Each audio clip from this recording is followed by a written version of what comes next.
حضر جن و انس کوئی کسی کو شراکت داری نہیں ہے، کوئی ساری چیزیں. اور آدمی کے لیے کمال ہے صاحب اولاد ہونا، بیوی بچوں کا ہونا، اور اس کے لیے نقص ہے اس کے لیے بیوی کا انتخاب. اللہ الصمد لم یلد ولم یولد. پاک ہے. تسبیح بیان کریں اپنے رب کے نام کی جو پاک ہے، اس کے نام بھی پاک تسبیح. تو یہ سب کا معنی ہر قسم کے عیوب سے پاک. اور تحمید کا لفظ بولا جاتا ہے کہ اللہ کی حمد و ثنا کرے. اس کا مطلب یہ ہوتا ہے کہ اس کائنات میں دنیا اور آخرت میں سب سے زیادہ حمد و ستائش کا لائق ہے. پاک کی سب سے زیادہ کوئی حمد و ستائش کا لائق بھی، تعریف کا حقدار بھی اعلیٰ جو بلند ہوگا، اعلیٰ جو سب سے بلند ہو. چنانچہ انہی تسبیحات کو رکھا ہے رکوع اور سجدے میں. سبحان ربی العظیم اور سبحان ربی الاعلیٰ. الذی خلق فسوی، جس نے پیدا کیا. ساری کائنات کا خالق کون ہے؟ اللہ. میں نے بتلا دیا پوری دنیا کے اس میں اتفاق. اور فرمایا ان ربک هو الخلاق العلیم. اللہ تعالیٰ کہیں پہ فرما رہے ہیں تیرا رب وہ خلاق ہے. اور کہیں پہ فرمایا الا لہ الخلق والامر، یہ ساری تخلیق اس کے آرڈر سے، اس کے حکم. اور کہیں پہ فرمایا اللہ خالق کل شیء، اللہ ہی ہر چیز کا خالق ہے. الذی خلق، جس نے پیدا کیا. فسوی، اور پیدا بھی کیسا کیا؟ ٹھیک ٹھیک مناسب اعتدال کے ساتھ. 360 جوڑ غور کر کے دیکھے. 18,000 مخلوق کو بنایا، اور ان میں سب سے زیادہ فعدل کا، فسوا کا، اور یہ والذی یصورکم فی الارحام کیف یشاء، یہ سارا اس کا مصداق حضرت ہے. یعنی اس سے نذات فرماتے ہیں جو اللہ نے انسان کو بنایا اس سے عمدہ کوئی تخلیق کی صورت ہو ہی نہیں سکتی. جو سب سے اعلیٰ انداز تھا وہ اللہ نے انسان کو. الذی خلق فسوی، جس نے پیدا کیا فسوی کا، پھر ٹھیک ٹھیک بنایا. والذی قدر، اور اس نے اندازہ کیا. پیدائش سے پہلے اس کا اندازہ، قضاء و قدر کی حرکت قلب میں حرکت میں آئی، اور اس کے لیے سارا اندازہ پہلے مقرر کر دیا. خوراک پہلے مقرر کر دیا، پانی مقرر کر دیا، زندگی مقرر کر دیا، سارا نظام اس کے لیے پہلے مقرر کرا. فہدا، اور پھر اس کے لیے ہدایت کا سامان بھی رکھا. بنی نوع انسانیت کی ہدایت کے لیے اللہ نے 1,24,000 انبیاء، 4 کتب سماویہ اور سینکڑوں صحیفے اللہ نے اتار دیے. راستہ. اور دیکھیں توجہ، یہ ہدایت قبول کرنے کے دو ہی انداز ہیں. یا مبلغ ہدایت کا پروگرام سامنے رکھے اور وہ کہے آمنا و صدقنا سمیعنا و اطعنا، یا اللہ تعالیٰ اس کے اندر وہ ہدایت کی تلاش کی طلب رکھے. اللہ تعالیٰ وہ خود ڈھونڈتا بھی ہے. سلمان فارسی کہاں سے آئے؟ ضروری نہیں ہے کہ امام الانبیاء کو بنفس نفیس سامنے سنیں. نہیں، فائز کو سن لیا، مبلغ کو سن لیا، اور سن کر کہا سمیعنا و اطعنا، یہ بھی ایک ہدایت کے قبول کرنے کا ذریعہ ہے. اور ایک یہ کہ اندر اللہ ہدایت کی طلب رکھ دے، وہ خود متلاشی ہو. اور فرمایا والذین جاہدوا فینا لنہدینہم سبلنا، جو کوشش کرتے ہیں ہدایت کے متلاشی ہوتے ہیں، ہم ان کو راستہ دکھا دیتے ہیں، بالآخر ان کو ہدایت مل جاتی ہے. طلب صادق لے کے چلتے. فرمایا والذی قدر والذی اخرج المرعى، اور جس نے نکالا چارے. اللہ نے سب سے قیمتی انسان بنایا، سب سے اعلیٰ درجے کے مخلوق انسان کو بنایا. اور دوسرا درجہ ہے حیوانات کا، دوسرا درجہ حیوانات کا. اور پھر اللہ نے دونوں کے لیے فرمایا اور وہ متاع لکم ولانعامکم، چارہ بنایا، وہ جانور بنائے، وہ چارہ بھی اور جانور بھی ہمارے لیے فائدہ دے سکتے. چارہ وہ کھاتے ہیں، ہم کھاتے، ہمارا سواری کا کام کرتے ہیں. اور اللہ تعالیٰ فرما رہے ہم نے یہ جو جانور بنایا نا، اور یہ ہم نے تمہارے تابع کر دیے. مگر تم ان کو ہاتھی کو ہم کیسے پکڑتے، گھوڑے کو کیسے قابو میں لاتے، اور اونٹ کو کیسے قابو میں لاتے، گائے بھینس یہ جانور، وہ ہم تو ایک بارش کا سانپ اس سے ڈر جائے، اور خرگوش کو کیسے پکڑتے ہو. بڑے بڑے جانور بھیڑ بکریاں دیکھیں. اور میں نے اپنے دادا استاد کے ایک بات میں سنا، اس میں انہوں نے فرمایا کہ ایک جنگل کا بادشاہ تھا، رائے صاحب توجہ، جنگل کا بادشاہ، اس نے دنیا سے جاتے ہوئے وصیت کی بیٹے کو کہ گال سن، بادشاہ تے تینوں وراثت سے لبن نہیں ہے پر انسان کے بچے کو بچے، وہ بڑا خطرہ۔ ہر باپ بیٹے کو وصیت کرتا ہے، جب ذرا طبیعت اونچی نیچی ہو نا پھر وہ عزیز و اقاربی میں بتلاتا ہے کہ اے دوستی ہے دشمن ہے، ہلکا ہوا میں بتلاتا ہے، زندگی کا نچوڑ بتلاتا ہے۔ مگر انسان کا بچہ بھی ایسا ہی ہے کہ وہ جناب 80 سالہ باپ کی زندگی کے تجربات سے فائدہ نہیں اٹھاتا، وہ اپنے تجربے خود کرتا ہے۔ اس ایک کے بچے نے بھی یہی کام کیا، انہیں کیا بھی گل پیو کیا گیا ان عرصہ جنگل کا بادشاہ رہا ہے، وہ گل مان لو، انہوں نے خود تجربہ کیا، وہ نکل پڑا دیکھنے کے لیے کہ انسان کا بچہ کیا ہے۔ اس کو جو نظر آیا سمجھانے کے لیے، اس کو جو نظر آیا ہاتھی، انہوں نے کہا تو انسان کا بچہ، پہلے گھوڑے کو دیکھا جناب کون سی کلسیدی، اس کی کون سی ٹیڑھی، اتنا بڑا گردن کدھر اور اترا رہا ہے، ہنہنا رہا ہے، انہوں نے کیا بادشاہ انسان کے بچے، انہوں نے کیا ہے جناب چھڑی لاندہ تو میں جو جپ رہ کے پیٹ سے بہ جاتا ہے، پھر نہ صحرا کو دیکھتا ہے نہ پانی کو دیکھتا، مجھے بھگاتا ہے اور پھر مجھے پہاڑوں پہ بھی چڑھا دیتا ہے، میری ضرورت نہیں انکار کر، یہ بھی قابو کر لیتا ہے، ہاں بالکل ٹھنڈ نہیں دیتا۔ آگے چلتے چلاتے دیکھا جناب نے اونٹ کے نظر آ گیا، ان کا تو انسان کا بچہ، اب وہاں کیا دیکھتا ہے، اب ان سے اونٹ کی تو حالت یہ ہے کہ 100 اونٹ ایک لائن میں لگے ہیں اور ایک بچہ آ کے باہر پکڑ کے لیے جا رہا ہے، چولستان میں ہے کہ نہیں، ساڑھے لاہوری میں تو نہیں ہوتا، اور ہماری اونٹ آ جاتا بچہ تماشا دیکھتے کہاں سے آتا، اس نے کہا تو انسان کا، اس میں بھی تفسیر ہے اتنا خطرناک جانور۔ اور اس کے بعد اس کو جناب جی استاد فرمانے لگے، دادا استاد ہمارے سمجھانے کے لیے کہ وہ اس کے بعد اس نے دیکھا ہاتھی، اور ہاتھی دیکھے کتنا جانور ہے، اس کے سونڈ میں کتنی طاقت ہے، وہ انسان کے بچے کو یوں لپیٹے اور جناب جی دورہ کر کے پورا سیٹ دے، مگر انسان اس میں حکمرانی کرتا۔ اس نے جناب دیکھو اس کی تو پیٹھ اتنی بڑی ہے، اور یہ پہلے جنگوں میں سب سے خطرناک اسلحے کے طور پہ استعمال ہوتا تھا، جو قلعے فتح نہ ہوتے تو یہ زور سے ٹکر مارا، دیواروں کو ہلا دیا، دیواروں کو گڑ دیا، یہ کام نہیں تھا۔ اس سے کہا ہم نے بھی انسان، اس نے کہا وہ جناب انسان کا بچہ اتنا خطرناک کہ 1 ہنٹر کی جھنکار لگاتا ہے اور میری چیخیں نکلوا دیتا ہے، قابو کر لیتا ہے، دیکھتے نا چڑیا گھر میں، وہ ہم تو ڈرتے ہیں، وہ انسان کا بچہ ہے کہ سرے عام اس کے ساتھ کر رہا ہو، وہ نہیں ڈرتا، وہ ہاتھی اسے ڈرتا ہے۔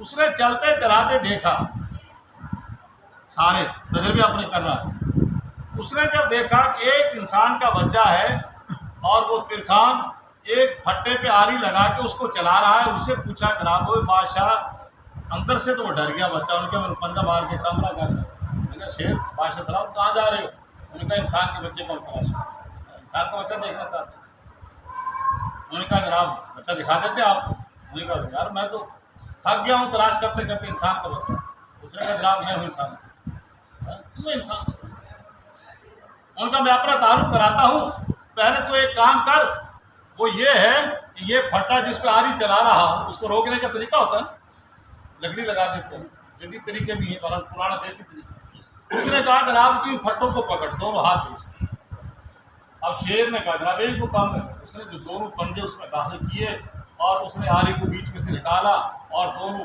پھٹوں کے پھٹن کے اندر جو اس کے پنجے پھنسے، اب وہ اچھل رہا ہے، جمپ لگا رہا ہے، اب وہ پھٹا کبھی منہ کو لگتا ہے، کبھی ادھر لگتا ہے، کبھی ادھر لگتا ہے، ہم نے کہا 10 بھائی دیکھے انسان کا بچہ 10 منٹ پنجابی جی کی پاوی وہ انسان کے بچے کی سمجھا بڑی حکایت والا، انہوں نے کیا میرے بڑے کی توبہ بڑے صحیح کیا گیا سی میں نواں تجربہ کیا ہے، میرے تو میری جان، تو یہ ہے اندازہ لگائے اللہ جل جلالہ من والو فرما رہے تو اس کو ہم نے ٹھیک ٹھیک بنایا، تیرا اندازہ بھی مقرر کیا اور تجھے اس دنیا کی حکمرانی دی، جانوروں پہ حکمرانی، حیوانات پہ حکمرانی، اور فہادہ تجھے ہم نے ہدایت کا سامان، اور یہ دیکھے ہدایت کے لیے رہنمائی کے لیے اللہ نے حواس خمسہ اندر رکھے، حواس خمسہ اندر رکھے، سونگنے کی طاقت، دیکھنے کی طاقت، چکھنے کی طاقت، ٹٹولنے کی طاقت، لمس کی طاقت، یہ ساری کی ساری اندر رکھے، ہدایت کے حاصل کرنے کے ذرائع اندر رکھے، اور پھر خیالات کی دنیا اندر رکھی، عقل بھی اندر رکھی، اور پھر باہر سے ہدایت کا سامان انبیاء اور رسولوں کی شکل میں اللہ نے عطا فرمایا، جو باہر سے بتلاتے ہیں یہ تیرے لیے فائدہ مند چیز ہے، یہ حلال ہے، یہ حرام ہے، یہ کارآمد ہے، یہ نقصان دہ ہے، اس سے اللہ کا قرب ہوگا، اس سے اللہ ناراض ہوگا۔ تو ہدایت کا سامان، فہم کی صلاحیتیں اندر بھی رکھی، اور ہدایت کے سامان کو سمجھانے کے لیے کچھ نظام پائے، وہ ہے انبیاء علیہ السلام کا وجود اور یہ قرآن پاک کا نزول۔ یہ اس کے لیے الذی قدر فہدی والذی اخرج المرعی، وہ جس نے نکالا چارے کو اور پھر اس کو بنا دیا۔ چارہ جب زمین سے نکلتا ہے سر سبز و شاداب ہوتا ہے، کھا لیا پی لیا، اور اگر 2-4 دن گزر گئے پھر وہ سیاہ ہو گیا، اور سیاہ ہونے کے بعد اس کو بھوسا بنا دیا اور پورا کلٹر میں ڈال دیا، فجعلہ غثاء احوا۔ آگے اللہ تعالیٰ فرما رہے سنقرئک فلا تنسیٰ، ہم نے قرآن کو، ہدایت کے سامان کو اوپر سے اتارا، اپنے پیغمبر کو مخاطب کر کے کہا ہم آپ کو یہ پڑھوا رہے ہیں، آپ اس کو بھولیں گے نہیں۔ سورہ قیامہ میں کہا لا تحرک بہ لسانک ولا تعجل، آپ زبان کو جلدی جلدی حرکت نہ دے کہ بھول نہ جائے، نہیں، ان علینا جمعہ قرآن، اس کا جمع کرنا، اس کو پڑھوانا، اس کو محفوظ کرنا، انا نحن نزلنا الذکر و انا لہ لحافظون، یہ سب ہماری ذمہ داری ہے، آپ اس کے لیے پریشان نہ ہوں۔ اور آگے فرمایا ہم آپ کو پڑھائیں گے، آپ بھولیں گے نہیں۔ رہا مسئلہ اللہ کا ایک نظام ہے، ما ننسخ من آیۃ او ننسیھا، اللہ کسی آیت کو نازل فرماتے ہیں پھر اللہ تعالیٰ اس کو منسوخ کر دیتے ہیں، الا ماشاء اللہ، ہماری مرضی، اس آیت کو ہم نے باقی رکھنا ہے۔ اور کہیں پہ آیت کو منسوخ کر دیا جاتا ہے، اس کے لفظوں کو بھی، معنی کو بھی، اور کہیں لفظ موجود ہے اور اس کا مفہوم منسوخ کر دیا جاتا ہے، ایسا بھی ہے، لفظ موجود ہے اور اس کا حکم منسوخ۔ تو فرمایا الا ماشاء اللہ انہ یعلم الجہر وما یخفی، وہ جانتا ہے جہر کو، وہ اونچی آواز سے پکارو اس کو بھی سنتا ہے، اور اعلانیہ کو کام ہو اس کو بھی وہ دیکھ رہا ہے، وما یخفی، اور جو اندر ہو اور بھی حرکت نہیں کر رہے اور دل بھی حرکت نہیں کر رہا، یہ بظاہر اندر سے جو دل کی کیفیت ہے اس کو وہ جانتا ہے۔ وَنُيَسِّرُكَ لِلْيُسْرَىٰ، اور ہم قریب آسان کر دیں گے، یعنی آسانی سے ہم آپ کو تدریجاً آسانی تک پہنچا دیں گے، مشکلات کو ختم کرنا، مشکلوں کو ختم کرنا کس کے کرتے ہیں؟ آسانیاں پیدا کرنا کس کے اختیار میں؟ وَنُيَسِّرُكَ لِلْيُسْرَىٰ، اور ہم آپ کو آسان کر دیں گے آسانی تک۔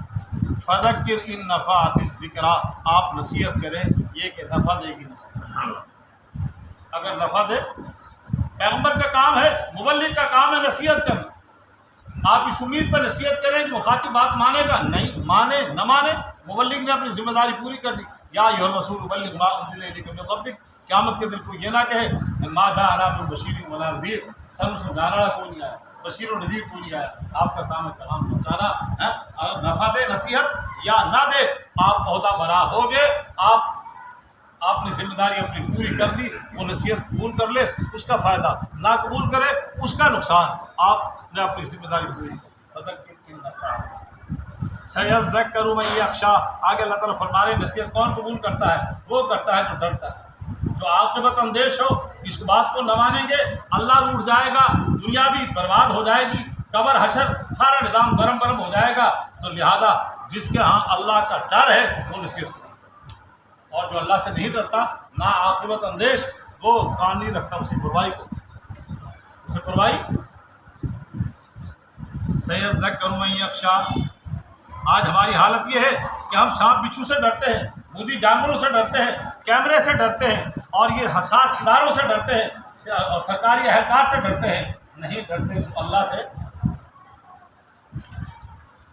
اللہ اپنا خوف ہمیں نصیب فرمائے، اور فرمایا جو ڈرتا ہے وہ اسے پورا نصیحت حاصل کرے گا، وَيَتَجَنَّبُهُ الْأَشْقَىٰ، اور جو اسے ایک طرف ہو رہا ہے، کنارہ کشی کر رہا ہے، وہ بدبخت ہے، سن کر انسنی کرتا ہے، بے توجہی برتتا ہے، بے رخی برتتا ہے، وہ اشقا ہے، بدبخت ہے، اور وہ قیامت کے دن کہاں ہوگا؟ الذی یصلی النار الکبریٰ، وہ بڑی دہکتی ہوئی آگ میں داخل ہوگا۔ اللہ تمام ایمان والوں کی حفاظت فرمائے۔ فرمایا وہ آگ ایسے ہوگی، یہاں تو ایک آدمی جل گیا ختم ہو، پانی ختم۔ اللہ تعالیٰ فرما رہے ہیں وہ ایسی آگ ہے اس میں جل کر مرے گا، لا یموت فیہا ولا یحیا، نہ اس میں مرے گا نہ جیے، نہ مرے گا، درمیان کی حالت، چیخے گا چلائے گا، چیخے گا اور سزا بھگتتا رہے گا، چیختا چلاتا رہے گا، گریہ ازاری کرتا رہے گا، یہاں تو ایک آدمی تکلیف میں، یہاں تو پچھلے ہفتے میں لاہور میں غازی آباد میں ایک شخص نے اپنی بیماری سے تنگ آ کے اپنی والدہ کی قبر کے پاس لیٹ کر تیل چھڑک کے آگ لگائی. ہائے افسوس، لاہور کے نوجوان اس کی مووی بناتے رہے مگر اس کو بچانے کی تدبیر کسی نے جی سوشل میڈیا پہ تصویر ڈال دی، لطف اندوز ہوتے رہے، مزے لیتے رہے اور وہ کوئلے کی طرح جل کیا کرتے ختم ہو. اللہ تعالیٰ فرما رہے یہ دنیا کا نظام ہے، آخرت میں جو جہنم کی جو آگ ہوگی وہ اس سے جل کر مرے گا. لا یموت فیہا نہ جائے، نہ زندہ ہوگا، نہ زندوں میں نہ مرو گے. آج بہت سے آدمی تکلیف میں کہتے ہیں جناب کی حال ہے، کہنا نہ جینا نہ مرنا، نہ جینا نہ مرنا. لا یموت فیہا. آگے اللہ تعالیٰ فرما رہے قد افلح من تزکا. قد افلح، تمام دنیا کے خائب و خاسر سے نکل کر کامیابی سے ہمکنار ہونے والا وہ ہے، اس نے فلاح پائی جس نے اپنا تزکیہ کیا، جس نے پاکیزگی کا اختیار کیا. یہ آیات میں، ان آیات میں سب توجہ، تین چیزوں کا اللہ نے ذکر فرمایا. فلاح کے لیے تین چیزیں، کامیابی کے لیے تین چیزیں. قلب کا تزکیہ کر لیا اور اللہ کا نام لیا، اللہ کا ذکر کیا اور نماز پڑھی. کتنی چیزیں؟ قلب کو پاکیزہ کر لیا اور اللہ کا ذکر کیا اور نماز پڑھی. یہاں شاہ اللہ محدث دہلوی رحمۃ اللہ علیہ فرماتے ہیں تمام کتب سماویہ اور تمام انبیاء اور رسولوں کی نبوت و شریعت میں چار چیزیں ہیں، وہ سب کے اندر مشترکہ ہیں، چار کامیابی کی بنیادی چیزیں. کتنی چیزیں؟ چار. ان میں سب سے پہلے یہی ہے طہارت. سب سے پہلے کیا ہے؟ طہارت.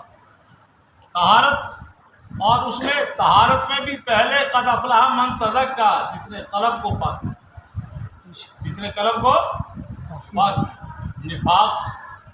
اور اگر نفاق ہے، نفاق کو نکالا تو قرآن نے کیا کہا؟ انہم رجس، یہ پلیتی ہے. یہ کیا ہے؟ وماواہ جہنم، قرآن نے کہا سورہ کو. اور اگر یہاں شرک ہے، یہاں کیا ہے؟ شرک. تو قرآن نے کہا انما المشرکون نجس فلا یقربوا المسجد الحرام. یہ مشرک پلیت ہے، مسجد حرام کے قریب نہ آئیں. حالانکہ ظاہر لباس صاف ستھرا ہے، ہاتھ بھی صاف ستھرے، اوپر پگڑی بھی صاف ستھری مانگتے تھے، چہرہ بھی صاف، پاؤں بھی صاف، نہا کے غسل کر کے صاف ستھرے کپڑے پہن کے آ رہے، مگر فرمایا نہیں، یہ قلب کا تزکیہ نہیں. نفاق کو نکالو، شرک کو نکالو، یہاں سے قلب کا تزکیہ کرو. قلب کا کیا کرو؟ تو فرمایا شاہ اللہ محدث دہلوی فرماتے ہیں آدم علیہ السلام سے لے کے امام الانبیاء کی شریعت تک تمام شریعتوں میں، نبوت اور رسالتوں میں چار چیز. ان میں سب سے پہلی چیز کیا ہے؟ طہارت. سب سے پہلی چیز کیا ہے؟ پھر ظاہراً بھی پاکیزگی، باطناً بھی پاکیزگی. ظاہر فرمایا وسیعہ کا فتح ہے، کپڑوں کو پاک کرو. چنانچہ نماز کے اندر جو خارجی 6 شرائط ہیں ان میں کیا ہو؟ جسم پاک ہو، کپڑے پاک ہو، جگہ پاک ہو، اور تعین قبلہ ہے اور نیت ہے. تو یہ پاکیزگی پہلے، لباس بھی پاک، جسم بھی پاک. حتیٰ کہ جسم کی ناپاکی جنابت. اگر جسم کی ناپاکی کیا ہے؟ ہوا خارج ہو گئی تو وضو کرنا پڑے گا. اور اگر ہم بستری، چاہے وہ جائز ہو ناجائز ہو، اگر جنابت ہو گئی تو غسل جنابت ہو. اور نبی علیہ السلام شاہ فرمائی یہ اتنی بڑی ناپاکی ہے، ہر ایک بال کی جڑ کے اندر یہ ناپاکی پہنچ گئی ہے، ایک ایک بال تک پانی پہنچا. فرمایا وَإِن كُنتُمْ جُنُبًا فَطَّهَّرُوا، اگر تم حالت جنابت میں ہو تو خوب پاکیزگی حاصل. مبالغہ ہے، فَطَّهَّرُوا، صرف طہارت نہیں، خوب پاکیزگی خوب پاکیزگی حاصل. اور حتیٰ کہ اگر پانی نہیں ہے تو پھر تیمم کرو، پاکیزگی دیں. تو طہارت پہ اسلام نے اتنا زور دیا. نگاہ، اور یہاں تک زور دیا کہ نگاہ بھی پاکیزہ ہو، کان بھی پاکیزہ ہو، زبان بھی شائستہ ہو، ہاتھ بھی پاکیزہ ہو، پاؤں کو بھی پاکیزہ رکھو بدعمالی سے، ہر طرف سے اپنے پورے جسم کو پاک، ظاہراً بھی پاک ہو اور باطناً بھی. تو طہارت یہ بنیادی چیز ہے. یہاں پہ یہ ارشاد فرمایا قد افلح من تزکا. اور پھر لباس بھی پاک، دل بھی پاک، لباس بھی پاک. اور پھر فرمایا تمہارا مال بھی پاکیزہ ہو، مال کے اندر حرام کی ملاوٹ نہ ہو، رشوت کی، سود کی، گڑبڑ کی، یہ ساری نہ ہو. اور پھر حلال مال ہے پاکیزہ، پھر اس کی پاکیزگی کو دوام دینا ہے تو زکوٰۃ دو. اگر زکوٰۃ نہیں دو گے بالکل خون پسینے کی کمائی ہے، ایک ذرہ ناپاک نہیں ہے. اور اگر زکوٰۃ رائے صاحب نہیں دی تو پھر بھی ترانہ بھی دو، قربانی بھی دو، صدقہ خیرات بھی کرو. نہیں کرو گے تو پھر مال پکڑ پڑا. حتیٰ کہ اگر مال ناپاک ہے اور وہ کھایا اور اسے غذا اور اسے خون کا جسم، خون کا حصہ بنا تو عبادت ہی قبول نہیں. کتنا پاکیزگی کی ہوگی. تو شاہ اللہ محمد اسلام رحمۃ اللہ فرماتے ہیں کہ پہلے پاکیزگی جس کو کہا قد افلح من تزکیٰ، تو یہ ظاہراً باطناً اور قلب کی پاکیزگی. دراصل توجہ، قلب کی پاکیزگی، نفاق بھی نہ ہو اور اس میں کینہ بھی نہ ہو، بغض بھی نہ ہو، حب مال بھی نہ ہو، حب جاہ بھی نہ ہو. یہ ساری چیزیں نکالنی ہیں. کینہ، بغض، حسد، یہ ساری بیماریاں اور یہ حرام ہے، گناہ کبیرہ ہے. یہ نکالو. قد افلح من تزکیٰ، کامیاب وہ ہے جس نے قلب کی پاکیزگی، جس نے پاکیزگی کو اختیار کیا ظاہراً اور باطناً. اور آگے فرمایا دوسری چیز جس کے اندر کیا ہو، اخبات ہو. جس میں کیا ہو، اخبات مانا عاجزی، کبر نہ ہو. تکبر ازادی لراخار کر، اس نے شرک نہیں کیا، کفر نہیں کیا، اس نے تکبر کیا. ابا واستکبر وکان من الکافرین. تو یہ تمام شریعتوں کا بنیادی اصول دوسرا، انسان میں عاجزی خوشی، اللہ کے سامنے جھک جائے، نبی کے سامنے جھک جائے، استاد کے سامنے جھک جائے، والدین کے سامنے جھک جائے، بڑوں کے سامنے جھک جائے. یہ جھکاؤ عزت اللہ کو پسند ہے. اور یہ کبر، نخوت، اکڑنا، جس کو قرآن نے کہا لا تفرح بما نہیں اکڑ کرنا. چل یہ مقصد فی مشی کے بعد من صوتک، میانہ روی اختیار کر اور آواز میں پستی پیدا کر. کبر فرمایا یہ دوسرا چیز، پہلی چیز طہارت اور دوسرا اثبات ہے. اور تیسرا فرمایا سماحت، اس کا معنی خبیث گندی چیزیں کو نکال. اقوال میں گندگی، کردار میں گندگی، اقوال میں کردار میں نشست و برخاست میں سے گندگی، ناپاک چیزیں، گندی چیز دینے کے لیے. اور چوتھی چیز فرمایا عدل و انصاف. ان اللہ یامر بالعدل، تمام شریعتوں میں اپنے اندر عدل لاؤ، انصاف باپ بیٹے کے درمیان میں، میاں بیوی کے درمیان میں، بھائی بھائی کے درمیان میں، بہن بھائی کے درمیان میں، ہمسائے کے درمیان میں، تمام تر انسانی معاملات کے اندر انصاف ہو. حتیٰ کہ آخر میں اپنے ساتھ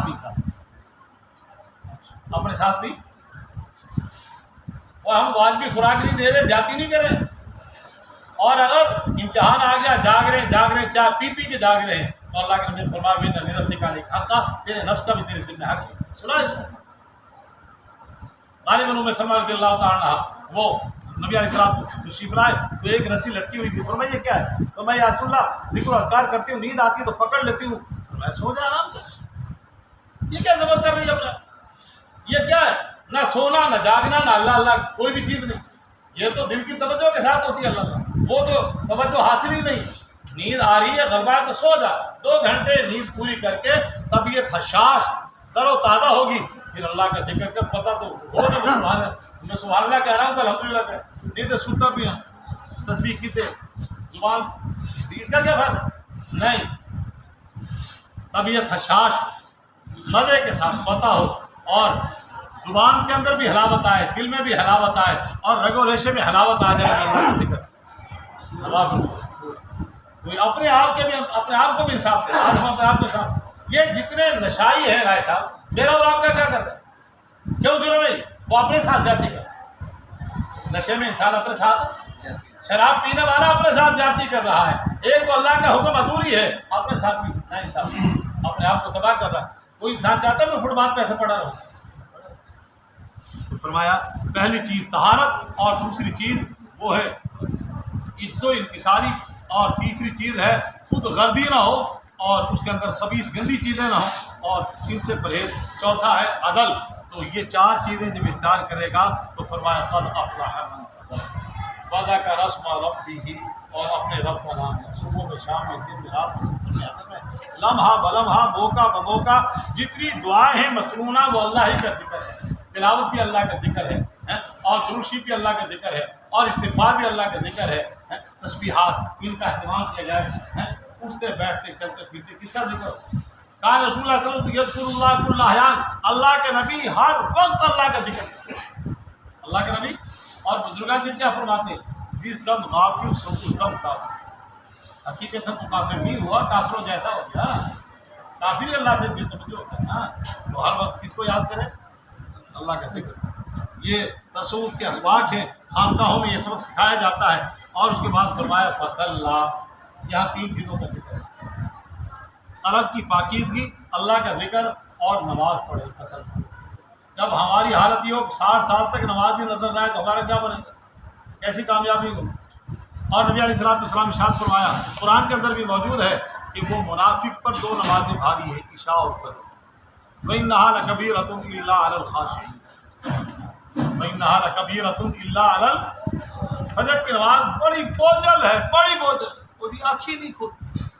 یہ جناب سویرے پروگرام ہوئے وزیر اعظم کا جناب دعوت نامہ سرانے پیا ہوئے 2 بجے نہیں 12 بجے تو اٹھ کے جناب یہ لباس نہیں پانا، اے نہیں، اے پانا، اے جوتی نہیں، اے پالش نہیں، اے نہیں، اے مولوی صاحب کے اندر ٹوپی جناب کرا کے لی ہوئے شاندار، واس کوٹ کے ہوئے اپنی ٹھیک نہیں، درائے صاحب کو منگا گئے وزیر اعظم سے ملاقات ہے، مزاق کے غیر 4 گھنٹے پہلے تیار، اور اللہ سے ملاقات کے لیے آنکھ نہیں کھلتی۔ یہ کام خیالی ہے، یہ بے توجہی ہے، ہم نے کبھی سوچا ہی نہیں۔ انہوں نے کہا اللہ سے ملاقات کے لیے آتا ہے، ساری دنیا کے وزیر اعظم کو ان کی قدموں پہ ہاتھ تسبیح دینا بھی گناہ ہے، کہاں اللہ سبحان ربی الاعلیٰ جب کہتا ہے انسان تو یوں سمجھ لو اللہ کے قدموں میں سنا، یوں سمجھ لو کہ گویا کہ اللہ کے قدموں میں یہ اللہ سے بلاوا، اس کے بلاوا ہے۔ وزیر اعظم کا بلاوا ہو تو سارے کے سارے ورتا حیرت، خوشی کی انتہا نہیں، نیند نہیں آن رہی، سب نیند نہیں آ رہی، وزیر اعظم نے بلایا، ہمیں اللہ بلاوا آ رہا ہے، حی علی الصلاۃ حی علی الفلاح، اور ہم اس کو نظر انداز کر رہے ہیں۔ بیٹا اٹھا رہا ہے تو باپ گرم، باپ اٹھا رہا ہے تو بیٹا نالا ہوتا ہے، اب انہوں کم ہی کون ایمان کو کہتا ہے اے سمجھائے میں کسی کو بول پاؤں تیرے واسطے بلا۔ کسی مفتی صاحب سے پوچھا کہ حضرت وہ بیٹا اٹھنے نماز کے لیے نہیں اٹھتا تو کیا کرے؟ فرمایا اگر آگ لگ رہی ہو گھر میں، سارا گھر آگ کی زد میں ہو تو پھر کیا کریں گے آپ؟ ٹنگ کھینچ کے بھی اٹھاؤں گی بچہ جل نہ جائے۔ فرمایا بے نمازی بھی تو جہنم کی آگ میں جلنے کا ایندھن بن رہا ہے تو اس کو جگاؤ، وہ جلے گا نہیں اس وجہ سے۔ فرمایا اسی محبت سے جگاؤ اس کو۔ اللہ تعالیٰ ہمیں اس کی عظمت نصیب فرمائے۔ فرمایا بل تؤثرون الحیات الدنیا، بلکہ دنیا کی زندگی کو ترجیح دیتے ہو اور آخرت بہتر ہے، اور آخرت پیچھے گزر چکا ہے۔ ان ہؤلاء یحبون العاجلۃ ویذرون وراءهم ثقیلا، یہ لوگ دنیا کی زندگی کو پسند کرتے ہیں اور آخرت بودر چیز کو چھوڑتے ہیں۔ اگر عقیدہ آخرت کو سنوارنا ہے، اس کا ایک ہی نسخہ ہے، دنیا کو خطرے میں ڈالو اور آخرت کو بچاؤ۔ جب انسان آخرت کے لیے کوشش کرے گا تھوڑا نقصان دنیا کا ہوگا، جب دنیا کے لیے محنت کرے گا تو آخرت کا سارا نقصان ہوگا، اصول ہے۔ تو فرمایا بلکہ تم دنیا کی زندگی کو ترجیح دیتے ہو اور آخرت اس کو ترجیح نہیں دیتے، حالانکہ وہ بہتر ہے، باقی رہنے والی بھی کوئی ہے۔ اور اللہ تعالیٰ فرما رہے ہیں اے کلی قرآن کی گل نہیں، تمام آسمانی کتابوں میں یہی ایک نسخہ تھا، ان ھذا لفی الصحف الاولیٰ، قرآن میں بھی یہی ہے، پہلی کتابوں میں بھی یہی ہے، اور موسیٰ کریم پہ تورات کے علاوہ صحیفے آئے ان میں بھی یہی ہے، ابراہیم علیہ السلام کے صحیفوں میں بھی یہی ہے، تمام آسمانی تعلیمات میں یہی بات رکھی ہم نے۔ وہ کیا رکھی ہے کہ دنیا کو ترجیح نہ دو، آخرت کو۔ اللہ تعالیٰ ہمیں فکر آخرت نصیب۔